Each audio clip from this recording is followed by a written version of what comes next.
o auxílio divino permaneça sempre conosco. Amém. Muito bem. Nós vamos dar mais um passo no nosso caminho. Já vimos o conhecer-se, já vimos que para se conhecer é preciso ter a coragem de enfrentar o deserto. Existem desertos nos quais a gente pode entrar porque procurou. Por exemplo, o silêncio, a oração, são desertos que eu procuro. E existem desertos nos quais eu entro sem querer. Uma doença. São João da Cruz, já disse que São João da Cruz chama a esses desertos de noite. E ele fala na noite ativa e na noite passiva. A noite ativa é quando eu escolho. Eu escolho, por exemplo, renunciar a um tipo de alimento pela quaresma. Eu escolho renunciar a uma coisa que eu gostaria de fazer. Então é uma noite ativa. E aquelas noites nas quais Deus me coloca, que eu não esperava, que eu não pedi, e Deus me coloca para me purificar. Então, caminho para conhecer-se no deserto. E vimos ontem, não basta entrar no deserto, é preciso a coragem de permanecer. Permanecer. Não é fácil permanecer. Não é fácil perseverar. Quantas vezes a gente encontra pessoas que se entusiasmam na vida espiritual com todo o fervor, aí a gente fica olhando, é bonito, mas a gente pergunta logo, por quanto tempo vai durar? Papai gosta de dizer que não existe Senhor do bom começo, existe Senhor do bom fim. Então vamos ver até quando vai perdurar, né? Então aqui é que está permanecer, sustentar o combate. E hoje nós vamos ver o instrumento para a gente ter a coragem de permanecer, que é a ascese. Sem ascese, essa palavra que saiu de moda, talvez alguns de vocês nem tenham escutado falar dessa palavra, porque os padres hoje quase não falam sobre isso. E porque não falam sobre isso e não ensinam o povo isso, é que o cristianismo está se tornando uma religião de molenga, de moleirão, de gente sem fibra espiritual. Ascese.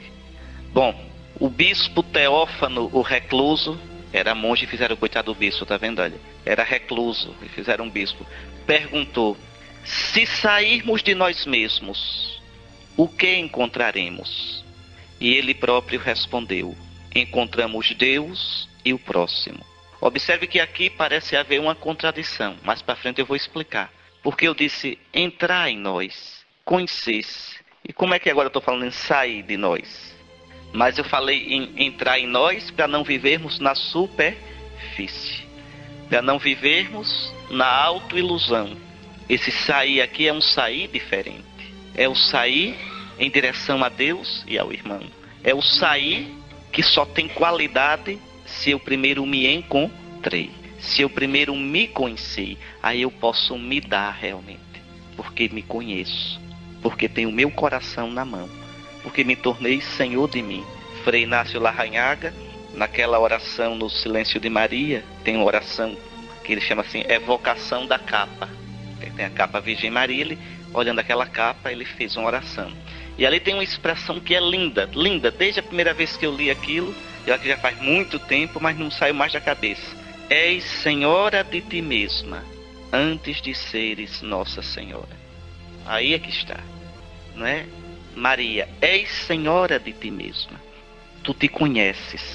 Tu és toda integrada interiormente, antes de seres Nossa Senhora. Então, é isso aqui. Eu entro em mim para me conhecer diante de Deus. Nunca esqueçam, viu? Esse conhecimento é diante de Cristo, é na luz de Cristo. Eu disse a vocês no primeiro dia, se eu entro em mim sem Cristo, eu me desespero. Ou me desespero, ou me mascaro, porque não aguento ver minhas fraquezas. Porque isso não é brincadeira. Eu dou um exemplo a vocês do meu caminho mesmo. Quando eu entrei no mosteiro, sobretudo na Trapa, que é mais severa, a vida de silêncio. Então o que é que a gente vai descobrindo? Aos poucos, com o silêncio, com a solidão, o nosso eu profundo vai subindo. Nossas paixões, raiva, julgamento, maus pensamentos, sensualidade, preguiça, descrença, ira, tudo vai subindo. E a gente se acha, meu Deus, eu sou isso? Porque a gente, quando vive na superfície da gente, a gente diz, eu tenho os defeitos, mas gente, tanta gente pior. E nem a gente pensa que tem um defeitozinho aqui, que dá para colocar um band-aid, um esparadrapo, um mertiolate e pronto. Mas no silêncio, na oração, a gente vai vendo que a gente não tem pecado, a gente é pecado. Que a gente é torto, é penso, é estruturalmente penso. É interessante isso. Aí quando o monge, já que esse retiro está todo baseado na experiência monástica, aí eu coloco isso um pouco para vocês. Quando o monge se depara com isso, a primeira tentação dele é o desespero. E sair, ir embora do mosteiro. Isso não dá para mim. Não dá. Entende? É o desespero. Ir embora do mosteiro. Ou então, se for safado, ficar mascarado. Dizer, é assim mesmo. É o que muita gente faz, infelizmente. Não digo no mosteiro, que eu não posso, mas na vida cristã. É assim mesmo. E fica com a chamada vida dupla. E aí você morre, mata a sua alma. Está morto. Pode ser padre, pode ser bispo, pode ser papa, pode ser monge. Está morto. Você está vivo diante de Deus enquanto você não tem vida dupla. Você pode cair 1000 vezes, mas você estará vivo diante de Deus enquanto olhar para ele e dizer, Senhor, eu pequei. Tem piedade de mim, pecador. Você está vivo. Esses monges aqui, que viviam no deserto, a maioria deles era gente rude, camponês, rude, que ia para o deserto. Às vezes não sabia nem ler e escrever direito. Aí faziam as esteiras, os balaios, e iam vender na feira em Alexandria. Alexandria era a maior cidade do Império Romano. Iam vender, depois voltavam para o deserto. E alguns lá nesse negócio de vender bebiam uma Chica Boa, uma 51. Aí depois davam uma passadinha nos bordéis, pintava e bordava. Aí, o que foi que eu fiz? Voltava a vida velha de safadeza, né? Que era um que se convertia para o deserto. Aí dava uma passadinha nos bordéis, aí pronto, ia chorar. Chegava no deserto, pai, com o monge vai ver, eu pequei, o que foi que você fez? Aí contava. Mas veja, se arrependiam, lutavam. É aquilo que eu disse antes, o cristão não é o engomadinho. O cristão não é o certinho. O cristão não é o que não cai nunca. Mas o cristão é aquele que procura continuamente ajustar a sua vida na luz de Cristo. Aquela citação do Apocalipse que eu fiz ontem, que é tão preciosa. Estes, meu Senhor, esta multidão vestida de branco, quem são eles? De onde vêm? Estes são os que vêm da grande tribulação. Que tribulação? Esta, da vida.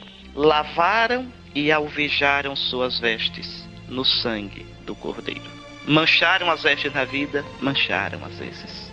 Se não mancharam caindo, mas mancharam suando, lutando. Mas mancharam. E como alvejaram as vestes? Com as próprias forças? Não. Com o sangue do Cordeiro. Então, a gente é quebrado interiormente. É quebrado.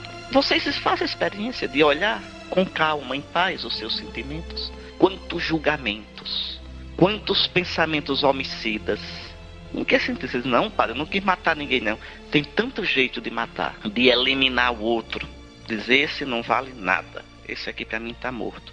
Esse aqui, desse eu não espero nada que preste. Já sei que dele não vem nada que preste. Jesus diz, aquele que chamar seu irmão louco é réu do tribunal. O que quer dizer? Não é dizer você é louco, não é isso. É eliminar o outro. Desse não vem nada que preste. Desse eu não espero mais nada. Então você matou o seu irmão. Ou seja, é alguém que não deve ser levado a sério. Aquele que chamar seu irmão cretino é réu do juízo, diz Jesus. É isso, não é chamar com a boca, não é essa coisa superficial. São as atitudes. Repare como Nosso Senhor chama a atenção para esse cuidado da pureza de coração. Bem-aventurados os puros de coração, porque verão a Deus. A gente pensa que pureza de coração é ser casto. É ser casto no sentido amplo. É muito mais do que a castidade na questão do sexo. Ser puro de coração é procurar sentir com o coração de Deus. Ver com o olhar de Deus. Ver o outro como Deus vê. É meu inimigo. Tudo bem. É inimigo de Deus? É filho de Deus. Procure deixar de ver o outro como você vê. Procure ver o outro como Deus é. Mas não presta, é ruim. Tudo bem, é ruim. Mas Deus o ama. Então quando eu vou purificando o meu coração, eu vejo Deus em tudo. Eu vejo Deus em todas as coisas, já aqui na terra. Por isso Jesus diz, bem-aventurados os puros de coração, porque verão a Deus. Verão Deus em tudo, porque veem como Deus vê. Sentem como Deus sente. Ah, mas isso não é assim. Isso exige uma ascese. Isso é um trabalho de uma vida todinha e requer perseverança. Então é sobre essa ascese A palavra ascese, eu vou explicar aqui na frente, quer dizer exercício. Askesis, em grego, que deu origem à palavra atleta. É o que se exercita. Como vocês na academia não tem que se exercitar? Pronto. Só que hoje todo mundo malha o corpo, mas nunca vi tanta gente fora de forma na alma. Nós vivemos num mundo que malha o corpo. Agora, malhar a alma que é bom. Malhar o coração. As academias do corpo, da alma estão fechadas porque ninguém quer malhar. Vive na superficialidade. Então, se sairmos de nós, o que encontraremos? Encontraremos Deus e o próximo. Este é o verdadeiro motivo para aprendermos a nos descentrar. Porque a gente vive numa mentira. Todos nós. Olha, a nossa luta é lutar contra essa mentira. Todo dia. Qual é a mentira? A mentira de que eu sou Deus. De que eu sou o centro do mundo. Pode olhar. Se eu perguntar a vocês o que vocês acham do Brasil, vocês têm uma opinião. É o que eu acho. O que vocês acham do Lula? Tem a opinião. O que vocês acham da ONU? Tem uma opinião. O que vocês acham do seu vizinho? Ah, ele devia ser assim, assim. Tem uma opinião. O que vocês acham de Deus? Não, ele devia ter evitado aquele tsunami, ele devia ter evitado aquela... Ou seja, eu sou o centro. Eu sou a verdade. Tudo deveria girar ao redor do que eu acho. Aquele ali é muito quadrado. Sim, é quadrado em relação ao que você pensa. Aquele é muito redondo. É redondo em relação ao que você... Quer dizer, eu sou o centro. Eu sou a medida. Eu sou o eixo. Mas isso é doidice. E a gente que acha como Deus devia ser, como o mundo devia ser, a gente não é como a gente gostaria de ser. Porque não consegue. Tem tanta coisa na gente que a gente não queria, que a gente queria cortar, evitar, jogar fora e não consegue. Mas a gente tem a justa medida para todos os outros. Eu vinha, de onde era que eu vinha? Vinha de Fortaleza, um mês, agora em junho. Eu tinha ido a Natal, fiz Natal, Fortaleza, Fortaleza, Aracaju. E na minha poltrona vinha um casal. Vinha de uma festa de casamento, pelo que eu entendi da conversa, em Fortaleza. É bonito o casal, porque já era um casal idoso, vivia junto, o filho já criado. Mas interessante, eles estavam avaliando cada pessoa que estava na festa de casamento. Você viu fulano? Ah, nunca mais tinha visto. Como é que tá a vida dele? Tá assim, tá assado. Mas é incrível. Quer dizer, mas sempre o julgamento a partir de mim. Não é que estavam falando mal de ninguém, não. Mas aquele não tem juízo, aquele é assim. Mas é sempre a partir de nós. Então nós somos o centro. Isso é loucura. Isso é mentira. O centro é Deus. Tem tanta coisa na vida que eu devia dizer, quando me perguntar o que é que você acha? Não, não sei. Nunca pensei nisso, não sei. Qual a sua opinião sobre isso? Não, não sei. Não tenho que ter opinião sobre tudo. Eu não tenho que ter a solução para tudo. Eu não tenho que ter a medida para tudo. O centro é Deus. É Deus. Tem tanta coisa na minha vida, na vida dos outros, as intenções dos outros, que a gente não sabe. Mas eu vi quando fulano fez isso. Tá certo, você viu. Você viu quantas vezes ele evitou fazer? Você viu a tristeza que está ou não está no coração dele depois que ele fez? Então a gente tem esse cuidado, esse desconfiômetro de não querer ser o centro da verdade, o centro do bem e do mal, o eixo do mundo. Essa capacidade de dar ao outro um espaço. O outro pensa diferente de mim, mas será que ele também não pensa certo? Não é? O Deus que vai comigo para a guerra vem com meu inimigo. É Deus meu e Deus dele. Em geral a gente diz, Deus está comigo. Tá, mas Deus está também com quem você não gosta. Aquele de quem você não gosta também diz, Senhor, Tu és o meu Deus. A gente tende a reduzir Deus ao meu tamanho, a minha medida. Deus está comigo, me ama de todo o coração. E está também com aquele a quem eu não amo, que às vezes considera até meu inimigo. Então a gente sair do centro, deixar que ele seja o centro. Esse conhecer-se, esses desertos, esse permanecer, é para isso. Para que eu vá deixando Deus ser Deus na minha vida. Porque a minha tendência é, ao invés de Deus, ter uma ideia de Deus. Um Deus à minha medida. Um Deus ao meu serviço. Um Deus do meu tamanho. Um Deus que diz amém para tudo o que eu quero. Isso não é Deus, isso é um ídolo, é um boneco. Eu sou o Senhor vosso Deus, que não aceita suborno. Eu tenho que me converter a Ele, não Ele a mim. Então, este é o verdadeiro motivo para aprendermos a nos descentrar. O centro de gravidade do nosso ser deve ser deslocado de nós para o Cristo. Ele sim é ao mesmo tempo Deus e homem. É nosso Deus e nosso próximo.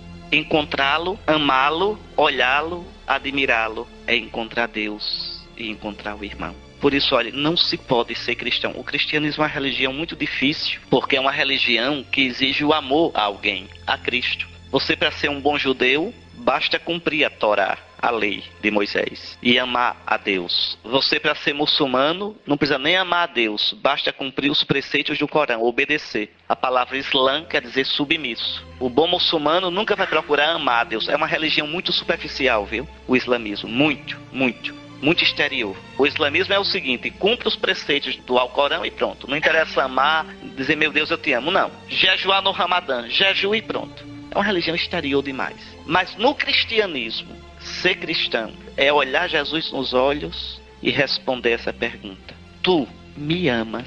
Tu me amas? Então não se pode ser cristão sem paixão por Jesus. Olhar Jesus, encantar-se com Ele. Não é com a doutrina de Jesus, primeiro, é com a pessoa de Jesus.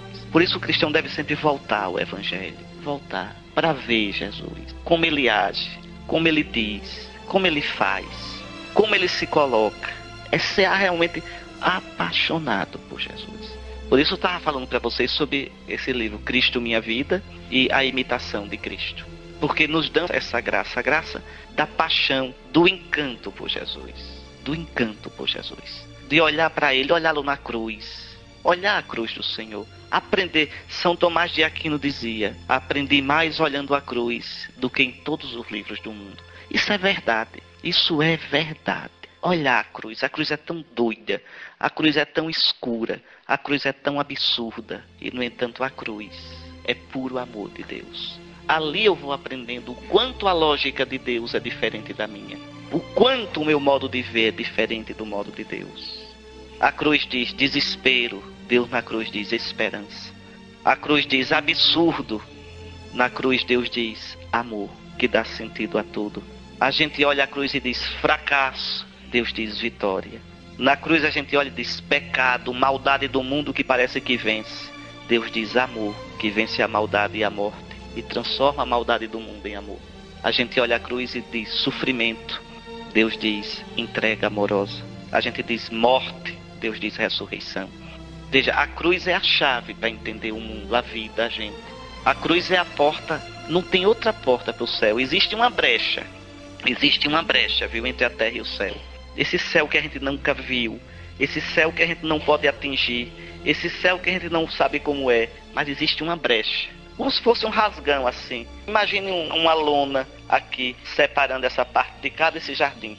Uma lona bem grossa. Mas existe um rasgão assim na lona, que se você encontrar, você atravessa e vai para o jardim bonito. Esse rasgão, essa porta estreita, é a cruz. Olha a cruz. Olha a cruz.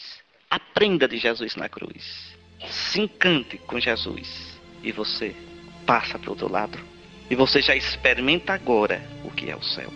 Bom, vamos para aqui, senão hoje não termina. Então vejam, em Jesus a gente encontra Deus e o irmão. O entrar em si próprio, que propusemos no início destes exercícios, é para nos fazer sair de nós mesmos. O habitar conosco mesmos é para que aprendamos a nos enxergar e avaliar, mas sempre em referência a Deus. Eu me olhar, eu me avaliar, eu me ver na luz de Deus. O habitar conosco mesmos é para que então nos avaliemos em relação a Deus. O estar sós conosco diante de Deus é para nos fazer maduros e transparentes no trato com os irmãos. Então, aquilo que eu dizia no início do retiro, não é um caminho para o intimismo, eu estou na boa e o resto que se dane. Não, isso é o budismo, isso é o hinduísmo que propõe um caminho desse, não o cristianismo. Não o cristianismo. Interessante, lembre quando Caim vai rezar. O que é que Deus pergunta a Caim? Onde está o teu irmão? Onde está o teu irmão?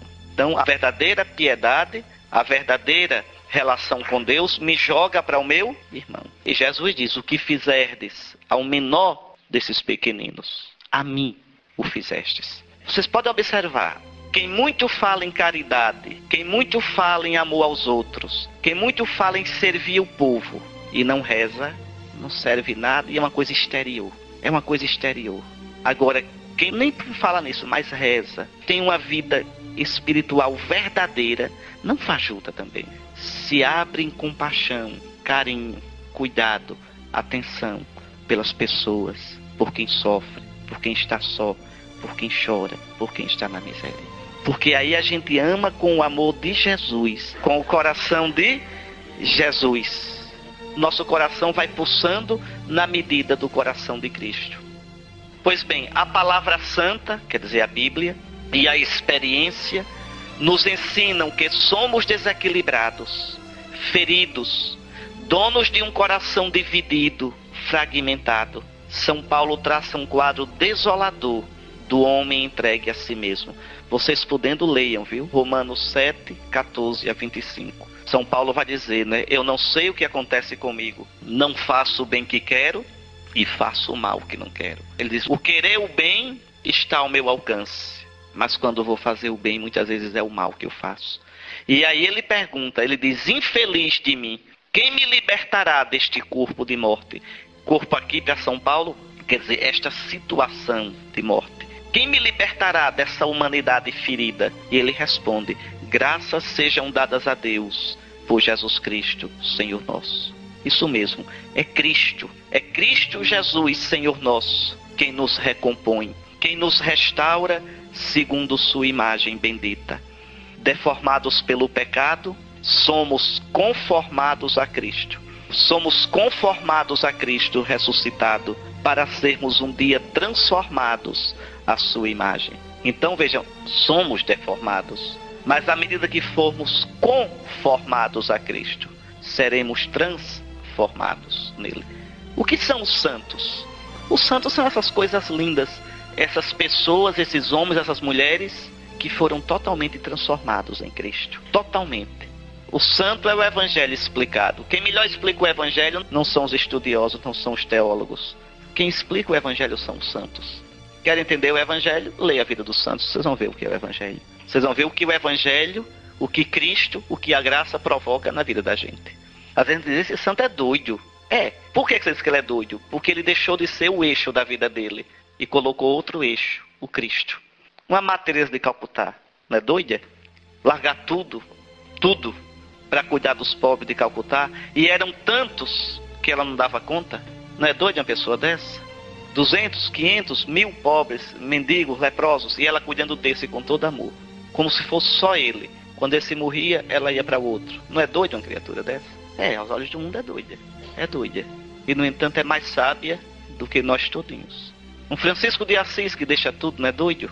Um São Paulo que é decapitado, que perde tudo, que vai dizer mesmo, por causa de Cristo, eu perdi tudo. Perdeu mesmo. A dignidade que tinha, a família, as amizades. Foi considerado um maldito, um proscrito pelos judeus. Não é doido? Mas por quê? Qual foi a doidice desses homens, dessas mulheres? Eles quiseram que Cristo fosse de verdade o eixo da vida deles. E foram livres. E foram felizes. Foram felizes. Enquanto a gente colocar na cabeça da gente, eu tenho que ser feliz de qualquer jeito, eu só tenho essa vida e eu tenho que ser feliz, nunca será feliz. Nunca. Aí eu vou ser sempre frustrado, porque eu tenho o meu projeto de felicidade e eu tenho que... Agora, no dia que eu esquecer essa história de ser feliz e botar na cabeça o seguinte, eu sou fruto do amor de Deus. Vim ao mundo para te amar, Senhor, para fazer a tua vontade. E eu me jogar de verdade nele, na vontade dele. Aí um belo dia eu vou dizer, eita, eu sou feliz e não sabia. Olha, repare, eu sou feliz. Fui feliz a vida toda. Essa é a verdadeira felicidade. Santa Teresinha tem uma frase tão bonita. Quando esqueci de mim, fui feliz. Não, eu não sou feliz porque eu queria que a minha vida fosse assim e não foi. Então eu sou frustrado, não sei o quê. Homem, esqueça de você. Esqueça. Jogue-se em Deus. Essa vida que você tem, como vivê-la? Amando a Deus, amando os outros. Vá, tente, arrisque. E você vai ver que será feliz. Mas enquanto estiver agarrado ao meu projeto de felicidade, a minha medida de felicidade, a minha miragem de felicidade, eu não serei feliz. Como dizia Santa Teresa, é um nunca acabar. É uma insatisfação que não termina nunca. Olhe, acreditem nisso. É preciso tão pouco para a gente ser feliz. Tão pouco. Não é preciso muito. Podem acreditar. A gente é que coloca maluquice na cabeça, miragem na cabeça. A gente cria falsas necessidades. A gente cria expectativas megalomaníacas para a gente. E o mundo é mestre em colocar para a gente parâmetros de felicidades falsos. Ter o corpinho daquela atriz, ter a feição daquele ator, ter o sucesso daquele famoso, aparecer naquela coluna social, é ter esse vestido novo para aquela festa, ter não sei o que, quanta bobagem. E a gente vai ficando dependente disso, escravo disso, e não é feliz nunca. Porque tudo isso depende da avaliação dos outros. Onde está a verdadeira felicidade? Quando eu entro em mim mesmo, encontro Deus. Entrei no país da paz. E encontrando Deus, encontro os irmãos, os outros, numa vida simples. Pronto. Essa felicidade é a única verdadeira. O mundo nem pode dar, nem pode tirar. Mas Jesus disse, eu vos deixo a paz. Eu vos dou a minha paz. Não vou lá dou como o mundo dá. Mas para isso, repito, é preciso que a gente se deixe. Que a gente coloque o Senhor como o centro. E não a gente. E não a gente. Bom, vamos ver. É isso que São Paulo diz, que Jesus nos liberta. Olha assim como trouxemos a imagem do homem terrestre, esse homem quebrado, assim também, com a graça de Cristo, traremos a imagem do homem celeste, de Jesus, morto e ressuscitado. Este é o nosso destino, a nossa vocação desde toda a eternidade. Deus nos criou para isso, para a gente trazer em nós a imagem de Cristo morto e ressuscitado. Porque os que de antemão Deus conheceu, esses também predestinou a serem conformes à imagem do seu Filho, a fim de ser ele o primogênito de muitos irmãos. Então Jesus é a nossa forma, Jesus é nosso modelo, é nosso protótipo. Não ser como Jesus é ser deformado. Não ser como Jesus é não chegar a ser gente de verdade. Esse é o paradoxo do ser humano. Eu só me encontro a mim saindo de mim. Eu só me encontro se eu me perder nele. Me perco nele e nele eu encontro tudo. São Francisco, veja um homem como São Francisco. Tendo Deus, tinha tudo. Mas para chegar a ter tudo, para chegar a ter Deus, foi preciso deixar tudo. Esse deixar tudo, no caso de vocês, não é deixar a família, a casa, o emprego, o dinheiro, não é isso. É deixar-se. É o que Jesus disse no Evangelho domingo passado. Jesus disse assim, repare, vendei os vossos bens e dai esmola. O que ele queria dizer com isso? Não é que vocês vão vender o que vocês têm e vão dar tudo de esmola. Isso vocês não podem fazer. Mas ele quer dizer, relativizai os vossos bens. Não vos apegueis. Dai esmola. Quer dizer, colocai vossos bens a serviço dos outros. Bens aqui não é só dinheiro, casa, bem material, não. Vosso tempo, vossa inteligência, vossa criatividade, vosso poder, vosso sucesso. Quer dizer, não vivam só para vocês. Abram-se para os outros. É como aquela outra, no outra semana, aquela parábola, Jesus prevenindo. Diz, um homem, o terreno dele produziu muito fruto. Uma colheita excelente. O que ele fez? Meu caro, você está feito na vida. Com essa colheita, você lavou a jega. O que é que eu vou fazer com esse trigo todinho? Vou derrubar meus celeiros, que não cabe tudo. Veja, um homem cuidadoso. Vou construir maiores e vou acumular tudo. E depois vou para a rede dizer, meu amigo, agora é vida mansa porque você... Observe, Jesus não diz que esse homem era ladrão. Ele não era ladrão. Ele não roubou aquela terra. Ele não roubou ninguém. Ele trabalhou. Aquela colheita foi do trabalho dele. Jesus não disse que aquele homem era injusto, que não pagava os empregados. Não, pagava direitinho, trabalhou direitinho, a terra era dele. E por que é que Deus na mesma noite diz, louco, hoje mesmo a vida te será pedida? Hoje você morre. Por que Deus ficou tão zangado? Por duas coisas. Repare esse homem. Primeiro, ele não foi capaz de dizer: Senhor, obrigado por uma colheita tão farta. Obrigado, Senhor, porque a chuva caiu na hora certa. O sol brilhou na hora certa e não apodreceu a minha colheita. Obrigado, Senhor, pela terra que foi fecunda, pela praga que não veio. Obrigado pela saúde de estar vendo a colheita do que eu plantei. Não tem Deus ali. Esse homem não pensou: meu Deus, que colheita grande. Eu vou pegar 1/10, o dízimo da minha colheita, e repartir com esses empregados meus que me ajudaram. Não tem Deus e não tem os outros. Só tem eu. Pronto. Insensato. Hoje a vida te vai ser pedida.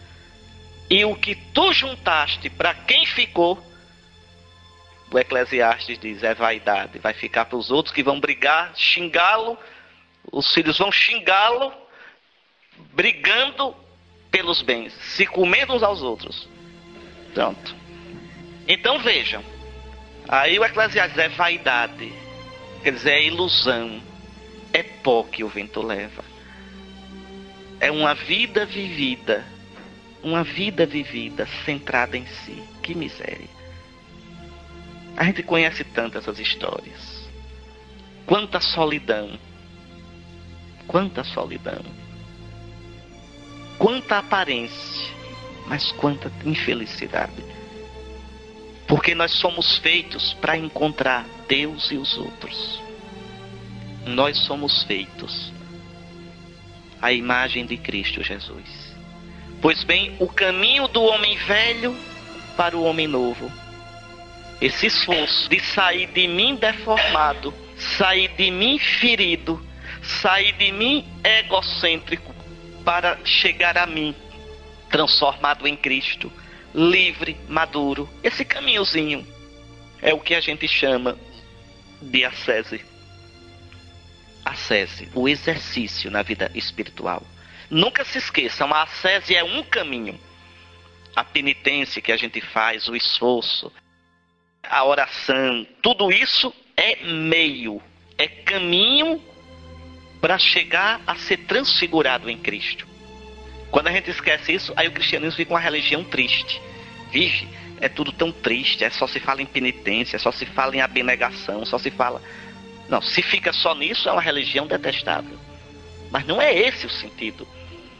A ascese, a renúncia, é para outro motivo, é para um motivo positivo, de alegria. É para que Cristo brilhe em mim. O roxo da quaresma, a penitência da quaresma, é para me levar ao branco e a alegria da Páscoa. Mas sem a penitência da quaresma, sem as observâncias da quaresma, eu não experimento de verdade a verdadeira alegria pascal. Assim é na vida da gente. Pois bem, a ascese é caminho. E caminho para quem? Para Cristo. Para Cristo. O bonito do cristão é que o centro é Cristo, não sou eu. Não é caminho para o eu perfeito. O que é o perfeito? O caminho para Cristo. Encontre Cristo e você encontrou tudo. Encontrou tudo. Olha aqui o que São Paulo diz. Despojando do homem velho, com todas as suas más inclinações, e revestidos do homem novo, que se vai sucessivamente renovando, conforme a imagem de quem o criou. É um caminho. Quando é que esse caminho termina? Nunca, na hora da morte só. Na hora da morte, e se precisar ainda tem um remendozinho no purgatório. Um alinhavozinho para ajeitar. Veja, é o caminho que dura a vida toda. A ascese é um exercício, é a aquisição de uma prática. A ascese seria o conjunto de esforços mediante os quais se deseja progredir na vida moral e religiosa. A ascese não é mortificação. A mortificação faz parte da ascese. O que é a mortificação? É a renúncia de alguma coisa. Por exemplo, eu mortificar os meus olhos. Aí evito estar olhando o povo pelado, para não despertar desejos sensuais que depois só vão me prejudicar. Evito estar ouvindo falar da vida alheia. evito falar, mordo a língua, para não falar da vida alheia. Tinha um monge que viveu a vida quase toda com uma pedra na boca. Quando ele ia se encontrar com os outros, dava uma pedra na boca. Modo mais fácil. O que é que você acha de fulano? Estou com uma pedra na boca e não posso responder. Não. Isso é ascese. Isso é ascese. Sim, porque são as nossas tendências. São as nossas tendências. Mas é verdade, viveu a vida quase toda com uma pedra na boca. Eles tinham essas coisas doidas, né? Tinha um bispo contando, só a gente foi... Era um bispo lá do Paraná. Se a gente foi para a CNBB, para a reunião, quando ainda era em Itaici, de carro. Éramos 5 bispos.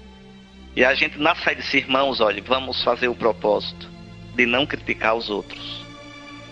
Não criticar os outros bispos. Vamos até lá, conversando coisas. Aí um disse, e se alguém começar o assunto, a prosa, começar a tomar o rumo de falar dos outros, alguém puxa uma música religiosa que a gente... Aí disse que eles foram do Paraná até Indaiatuba, cantaram umas 30 vezes Com Minha Mãe Estarei. Que começava a conversar daqui a pouco, aí um puxava, Com Minha Mãe Estarei. Foram cantando a viagem toda. Mas isso é verdade, foram cantando a...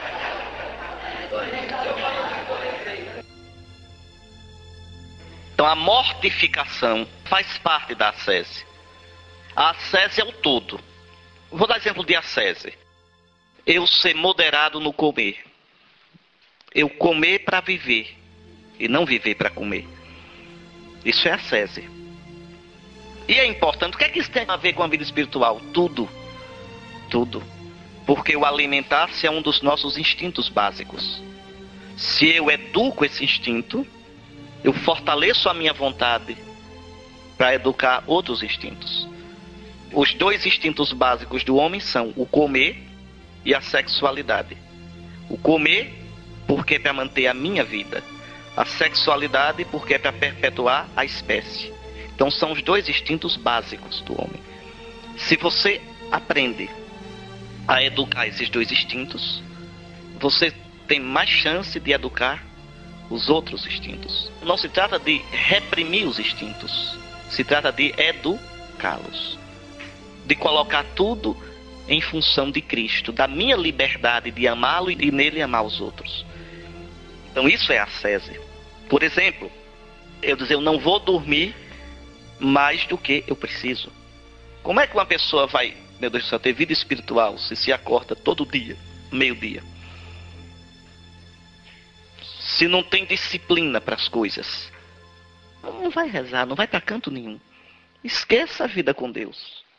Vai ser um voo de galinha. Aquele voo desarrumado e que não voa de verdade. Então tudo isso, ascese, eu vou ter mais cuidado com o que eu falo. Eu vou selecionar melhor os programas que eu vejo. Ah, mas não tem nada não. Claro que tem. Você enche a cabeça de besteira, de porcaria, de imagem, não serve para nada. Então, isso é ascese. Eu vou trabalhar quais são os meus demônios principais. A gente tem uns 3 ou 4 que são os principais. Um é irascível, outro é vaidoso, outro é difamador, outro é preguiçoso. Cada um sabe onde o calo aperta. Então, conhecendo esse demônio meu, começar a dizer, mas por que eu tenho isso?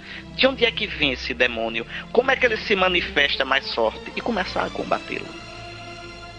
Né? Por exemplo, tem mania de falar da vida alheia. Então você imaginar as ocasiões em que você fala. Não precisa se julgar nem ficar angustiado, não. É diante de Cristo, em paz. Imaginar a cena em que você falou da vida alheia.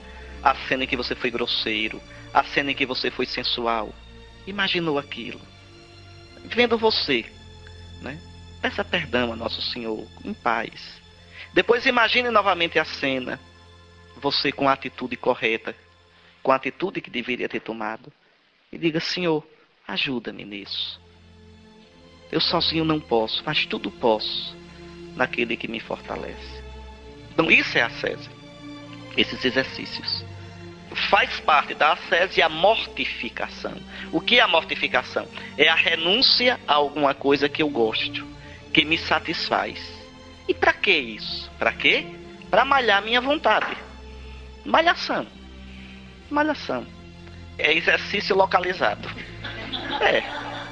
Entende? Então é localizado. É esse aqui o meu, então é aqui que eu vou trabalhar. Não é assim que faz. Você quer trabalhar o quê? Os quadris. Pronto. Então você, não é exercício localizado. Como a gente faz para o corpo, a gente faz para a alma. Para a alma. Então entende o que é a ascese? A ascese é o exercício. A mortificação faz parte da ascese. Mas a ascese é mais que a mortificação. Quanto mais a gente precisar de menos, mais a gente é livre. Agora vejam como é difícil, né, no mundo de hoje. Porque o mundo de hoje quer levar você a precisar de mais. Se você ainda não usou aquele perfume, você não sabe o que está perdendo. Hoje, né, você está fora do mundo. Todo mundo usa.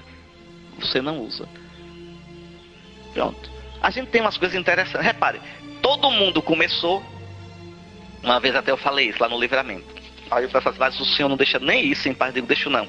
Todo mundo começou a usar chapéu para trás, aquele boné com...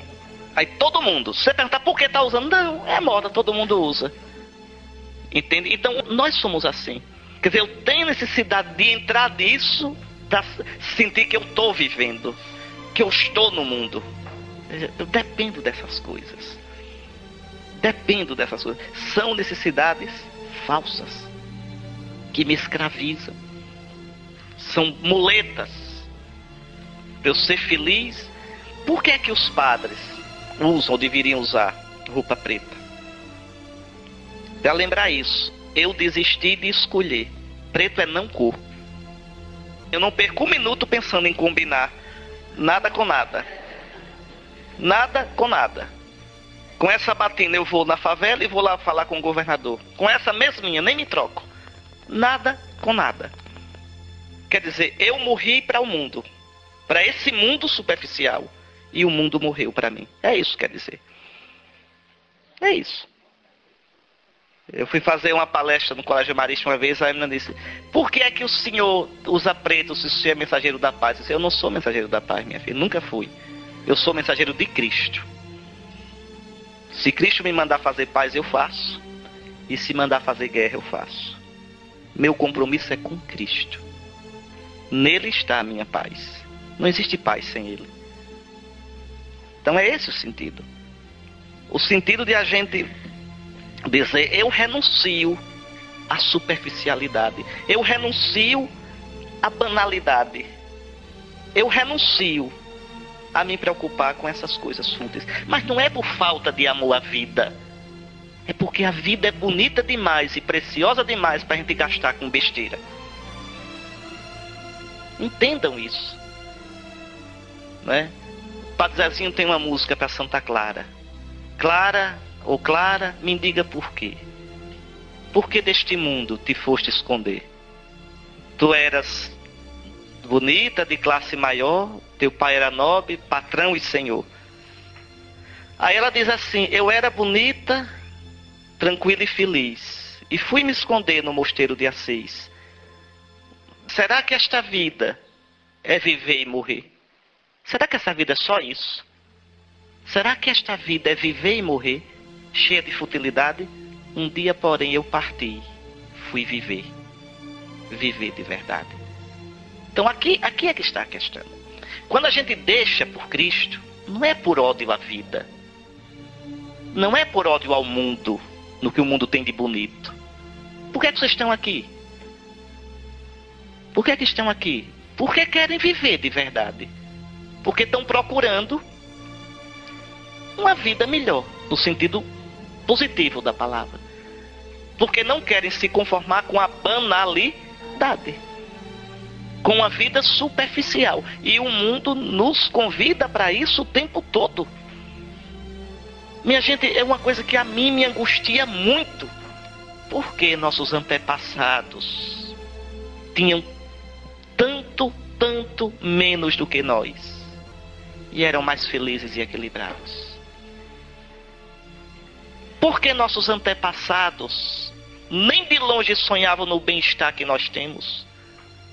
E eram mais centrados, sabiam suportar melhor o sofrimento, sabiam ter paz diante da provação. Por quê? Hein? Vejam, eu ainda alcancei pequenininho, atendi a Rosinha fazendo renda, né? Pronto, sentadinha ainda alcancei, ainda vi algumas vezes, né? Ali com os dedos. Era monja e não sabia. Era monja, não fazia cesta nem balaio, fazia renda. Sentadinha ali e cantando o ofício Nossa Senhora de cor, o dia todinho. Veja, ela não sabia, mas aquilo era oração contemplativa. As mãos ocupadas e a mente e o coração livre. Pensando em quê? Nas coisas do céu.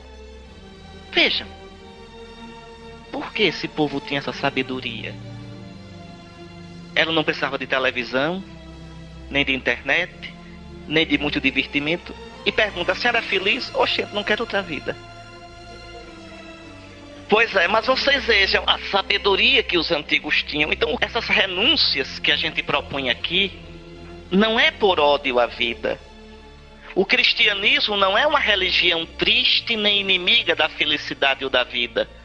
Ou como diz aquele jornalista boboca, o Fernando Rodrigues, que assina a Folha de São Paulo, que o cristianismo é uma religião que vive às custas de desenvolver o complexo de culpa nas pessoas. O pecado.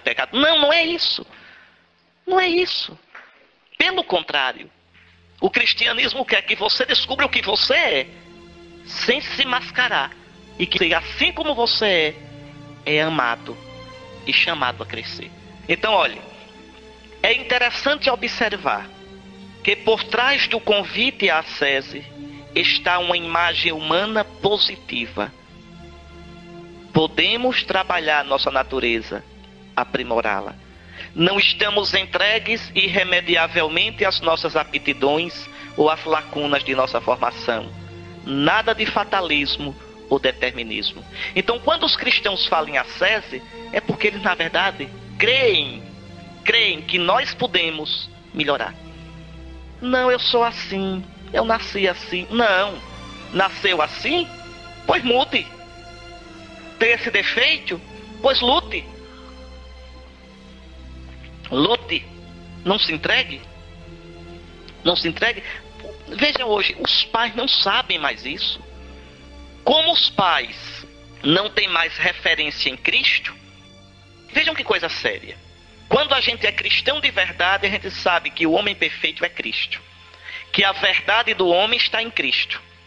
Então eu tenho um modelo de ser humano, Cristo. O que Cristo pede, o que Cristo diz que é verdade, o que Cristo diz que é correto. E aí educo os meus filhos, exijo dos meus filhos, corrijo meus filhos, castigo meus filhos, para que eles sejam o castigo, fique de castigo, uma palmada, é ascese. Para quê? Para que eles tenham a forma de Cristo. Como hoje a nossa sociedade, as pessoas perderam Cristo de vista, então não tem mais um modelo de ser humano. Se eu não tenho uma forma, um modelo, eu não formo. Se criam tudo aí, sem limite, sem um projeto de existência humana. Vejam, e aí a gente destrói a pessoa. Destrói. Nós todos precisamos ser formados, porque nascemos deformados pelo pecado. Então, na verdade, formar é um ato positivo, de dizer, eu creio que você pode ser mais do que isso, eu creio que você pode dar o melhor de você, eu creio que você pode se superar. É o que Deus faz conosco. Deus nunca desculpa, Deus perdoa, não desculpa. Desculpar é, não, você não fez não, viu? Fez, mas não fez não, esqueça, deixa pra lá. Isso não é educativo. Educativo é dizer, você fez, você errou, mas você pode se arrepender e corrigir isso aí. Não faça mais. Você pode ser melhor do que isso. É assim que Deus nos trata. Treine, lute para ser melhor. Treine, lute contra o seu pecado. É o que Deus diz. Ama o pecador e odeia o pecado.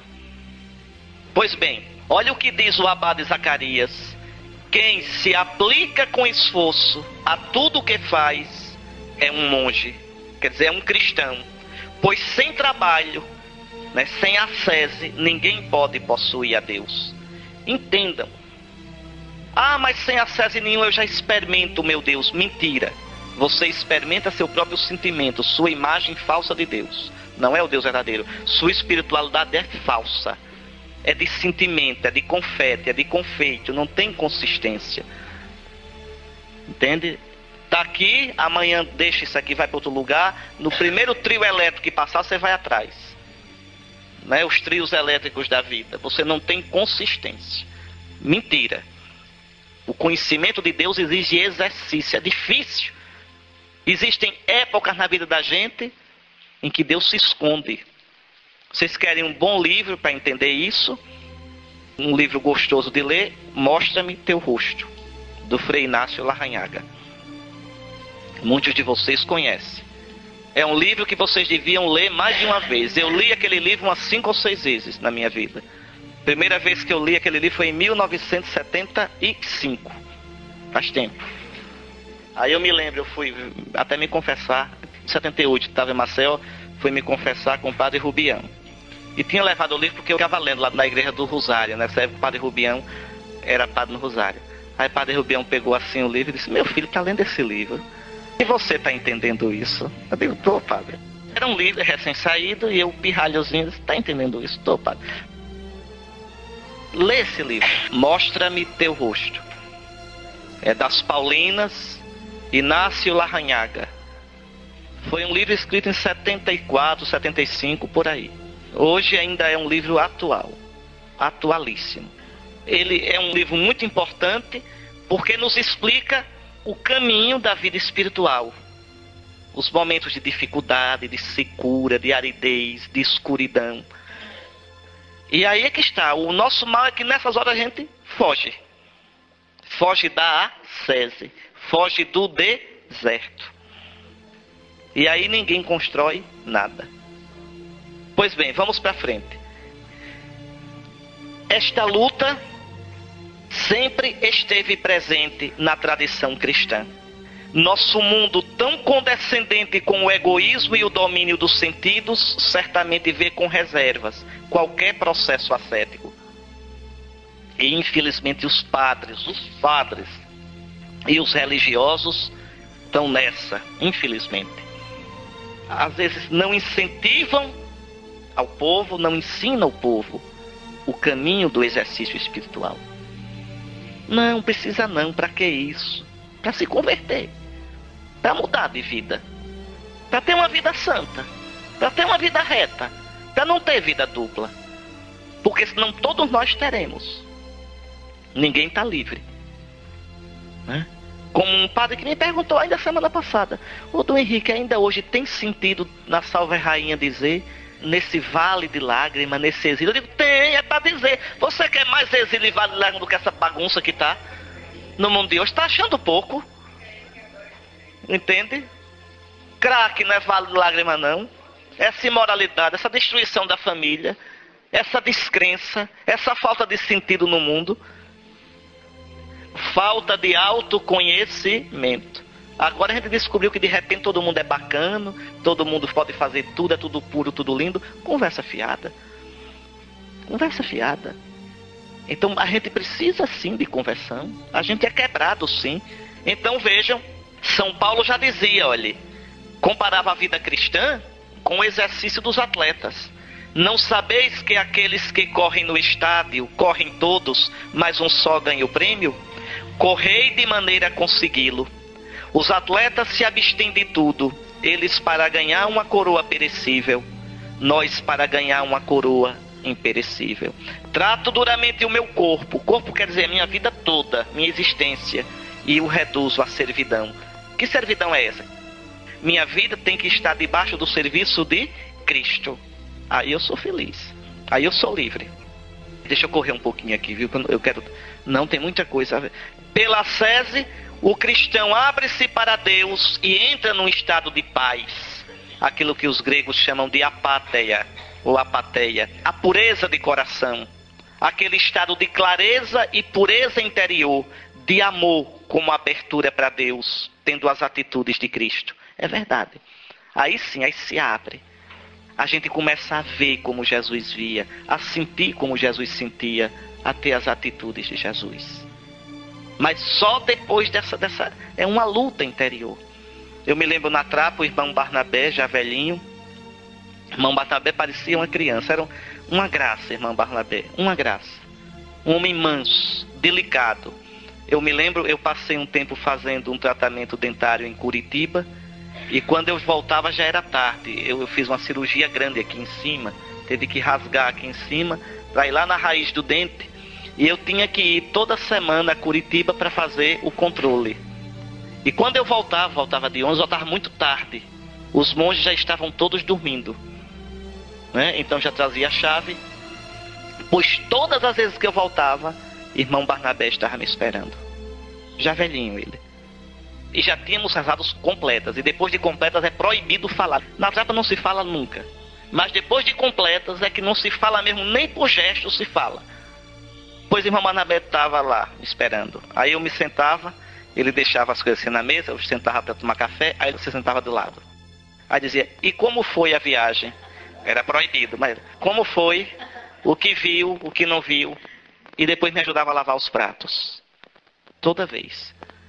Era manso, manso. Agora também era mão de vaca, eu me lembro, lavando as panelas, o bombril já praticamente terminado. Já chega, pegava na unha da gente, irmão Barnabé, me dê outra. Eles, não, ainda tem, tá vendo? Ainda tem. Irmão, não tem mais não. Irmão, é a unha como tá. Eles, tem nada não, Agostinho, ofereça pela conversão da Rússia. Pô, a Rússia, eu acho que foi isso que derrubou o comunismo na Rússia. As minhas unhas se acabaram na trave, cadê Irmão Barnabé?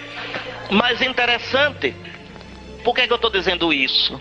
É que um dia eu conversando com o prior da Trapa, Padre Estevão, ele me disse, irmão, eu falando sobre isso, sobre irmão Barnabé. Esse irmão é porque o Senhor não conheceu o irmão Barnabé quando era novo. Era explosivo, de partir para cima de um e arrancar a cabeça. O que fez esse homem manso? Esse homem que parecia um cordeiro? Cese. Um homem que transparecia a doçura, a bondade de Cristo. Irmão Barnabé, livre do irmão Barnabé. Irmão Barnabé, transfigurado em Cristo Jesus. Feliz, livre, realizado, espalhando a felicidade de Deus. Aí está o reino de Deus. O reino de Deus é isso. A gente fica, as estruturas daqui. Se eu não cuidar das daqui, não adianta falar nas outras. Aqui. O reino de Deus está dentro de vós. E se estiver dentro de cada um, está no meio de nós. E se torna lindo para o mundo. Se não é só conversa fiada. Por que é que hoje se fala tanto em reino de Deus, as estruturas do reino, esse jornalzinho domingo, essa liturgia diária? Porque o reino de Deus, as estruturas, a gente não vê isso, nem na igreja, nem em canto nenhum. Nossas comunidades são chatas, a arenga véia comendo, briga por causa de cargo, por causa de poder, por causa disso. Porque falta o conhecimento de Jesus, porque falta a conversão, porque falta a oração, porque falta a prática da virtude, porque falta a doçura que vem de nosso Senhor. Sem isso, tudo é conversa fiada para boi dormir. Tá certo? Pois bem, olha aqui, o abade João Cassiano dizia: para alcançar a pureza de coração e o amor, é necessário que façamos tudo quanto realizamos por meio de obras ascéticas, pois elas são os instrumentos que podem libertar nosso coração de todas as paixões prejudiciais que nos atrapalham no progresso para a plenitude do amor.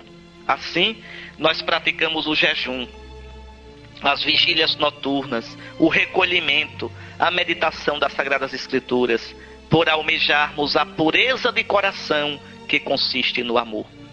Então, como é que vocês, casados, casadas, donos de casa, no trabalho, podem ter acesso?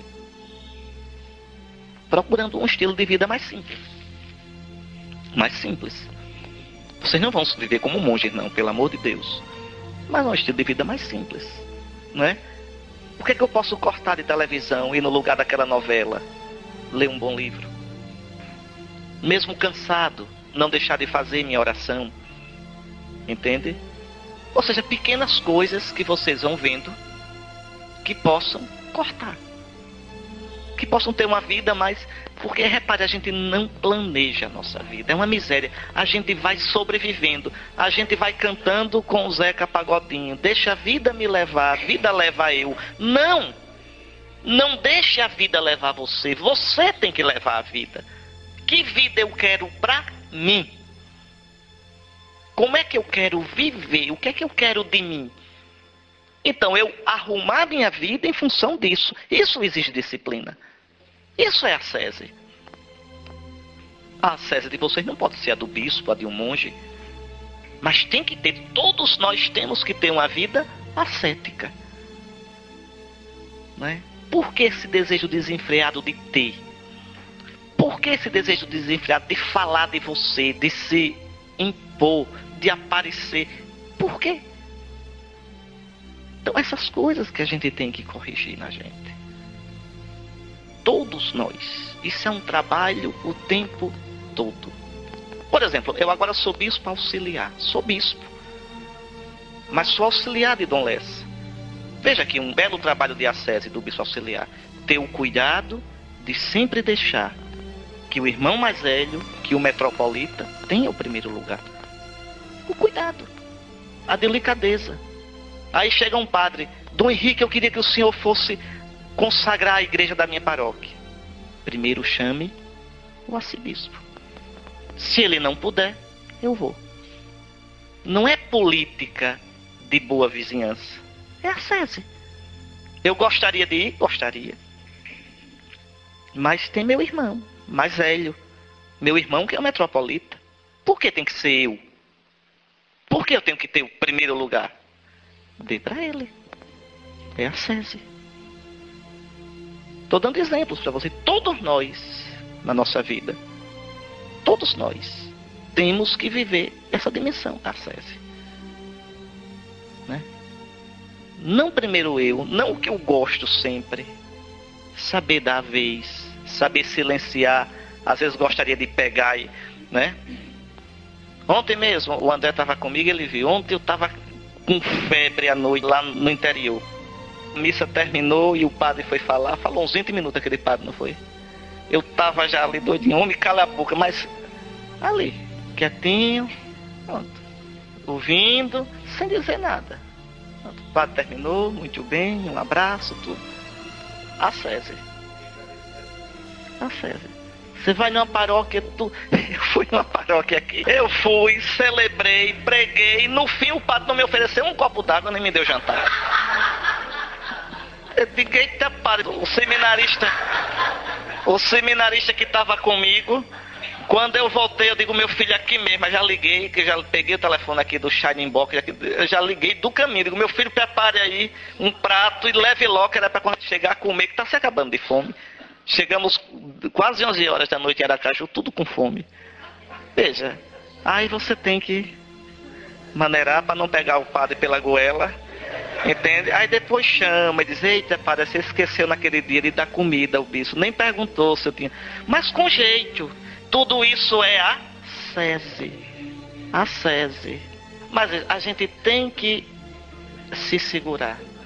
Isso tudinho é ascese. Isso tudinho é ascese. Isso na vida toda. Repare, veja, uma esposa, um esposo que saibam o que é ascese. É casamento garantido. Um pai e uma mãe que saibam o que é ascese. É educação boa para os filhos. A vontade de dizer uma palavra naquela hora, não, eu digo depois. Agora o negócio está ruim para eu dizer. Se eu abrir aqui a boca... Então... O patrão que sabe ser ascético é uma bênção para os empregados. Pode ser o contrário também. Veja, uma coisa que talvez, pelo meu jeito assim, as pessoas não saibam. Eu odeio corrigir os outros. Odeio corrigir e odeio me meter na vida dos outros. Odeio corrigir e odeio me meter. Eu, por mim, cada um viver sua vida. Mas veja, precisa. Como bispo agora. Às vezes eu diante do Santíssimo, meu Deus, eu recebo a denúncia, tenho de chamar. Não posso deixar de chamar, é omissão. Aí chama, aí pergunta, tal coisa, isso é verdade. Eu odeio fazer isso. Aí isso é verdade. Não faça mais não. Né? Veja. Então, a ascese é sempre isso. É no mais e no menos. O que é demais, eu ir diminuindo. O que é de menos, eu ir aumentando. É ascese. Ascese. E isso me livra. Eu estou dando alguns exemplos da minha vida para vocês verem que todo mundo, cada um no seu. Por exemplo, uma coisa que ninguém acredita quando eu digo, mas eu disse muitas vezes no livramento, que eu sou tímido. Ninguém acredita que eu sou tímido. E no entanto eu sou. Tímido até não poder mais. Né? Mas foi uma luta, ainda é a vida todinha. Uma luta para... Então, ascese. Ascese é para você chegar no fiel da balança. E o fiel da balança é Cristo. O que eu insisto é sempre isso. É por causa de Cristo. A medida é Cristo. O modelo é Cristo. A forma é Cristo. A ascese é meio de caminho para Cristo. É por causa dele. É por amor a ele. É porque ele me quer feliz e a imagem dele. Quanto mais eu for como ele, mais eu serei eu mesmo. Porque fui criado através dele e para ele. A imagem dele. Aquilo que eu disse no primeiro dia. Ele é a imagem de Deus invisível. Dizer que Deus nos criou a imagem dele é dizer que Deus nos criou tendo como forma, como modelo, o Cristo. É uma luta. E isso é a vida todinha. Nós vamos ter luta a vida todinha. Então quando eu falo em ascese aqui, não vamos dizer isso é coisa de monge. Não, isso é coisa nossa. É como diz João Cassiano, né? João Cassiano foi um santo monge do século VI. Ele vai dizer, tudo isso para ter a pureza de coração que consiste no amor. Assim, o que quer que façamos, devemos fazê-lo a fim de nos tornar verdadeiramente amantes. É por isso que o amor é a norma de tudo. Atingi-lo é a finalidade do nosso agir. Que coisa linda. Então toda essa ascese é para que eu aprenda de verdade a amar a Deus e amar os outros. Sem ascese eu não amo. Vou dizer de outro jeito, sem educação eu não amo. Por quê? Porque a minha tendência é tomar o lugar de tudo, é tomar a frente em tudo. Quando eu ia com meus coroinhas, às vezes ia com meus coroinhas para as festas, aí eu ficava observando. Terminava, me lembro, ia pregar lá em Palmeira dos Índios, do Cerco de Jericó, de 2 da tarde às 10 da noite, falando tudo, aí chegávamos, aí os danadinhos se sentavam, já iam, quando iam servindo assim, mas meus filhos, olha, espera que primeiro os mais velhos, o padre se sirva. Aí, né? Fui fazer visita pastoral, fui pregar na festa de padroeiro. Aí assim que cheguei, tava o padre, tava o seminarista, já pega a sopa. Aí eu digo, mas meus filhos, se espera que primeiro os mais velhos, né? No caso aqui o bispo, se seja primeiro. É ascese. É eu segurar os meus instintos. Vejam, a ascese é a condição para o amor, para a caridade. O asceta se torna um homem que ama. É tão bonito quando dizer, não, o senhor na frente, por favor. Isso é besteira. Não, isso não é besteira. Isso é o espaço que eu crio para o amor, para a caridade. Eu reconhecer, eu venerar o outro como gente, como pessoa, como digno de respeito. Às vezes os padres dizem assim, mas o senhor me chama de senhor. Eu digo, chamo, o senhor é mais velho. Mas não precisa. Eu digo, precisa. Deixa eu chamar de senhor, porque eu não sei chamar de outro jeito. Eu aprendi assim. Chamar uma pessoa mais velha, um padre, de você, não chamo de jeito nenhum. Chamar o padre Lempe de você, não, eu sou superior dele, sou o bispo dele. Mas e os anos que ele viveu? O que ele deu à igreja? Um sacerdote venerável, eu chamar de você? Chamo não. Entende? Como me incomoda quando eu vejo um pirralho chegar para mim, você, epa. Entende? Não é porque faça questão disso. É porque esse é o espaço para a caridade, para o amor. Eu reconhecer a dignidade do outro. Isso é ascese. Compreende? Quer dizer, a gente aprender a se disciplinar. Então a finalidade da ascese é a aquisição do amor. É parecer com Jesus. Agora vocês leiam depois esse resto todinho, que está muito comprido, viu? Leiam aqui. Eu coloquei aqui as práticas ascéticas um pouquinho. Expliquei, vejam, só uma coisa bem prática nesse número 4. É importante a gente, quando for na nossa vida ascética, quando for se confessar, era muito bom que vocês não vivessem trocando de confessor. Era muito bom que vocês escolhessem um padre para confessar vocês. Por que um? Porque aí ele conhece um pouco você. Porque uma coisa é a confissão. Na confissão eu coloco meus pecados, o padre ouve, dá um pequeno conselho, uma penitência e absolvição. Isso é a confissão. A direção espiritual eu coloco um pouco a minha vida, as minhas atitudes, as minhas tendências. E o pai espiritual ou a mãe espiritual vão orientando. Então, se vocês conseguirem, né, alguém para ser pai ou mãe espiritual, pode ser um padre ou um leigo, agora de cabeça, que tem o senso das coisas de Deus e maturidade, não doido. Então pode ser um leigo. Se não, aí vocês aproveitam já na confissão. Por isso que eu digo, com um padre só fica mais fácil. Você coloca um pouco os seus pecados e um pouco mais Não precisa ser uma conversa muito comprida, não precisa.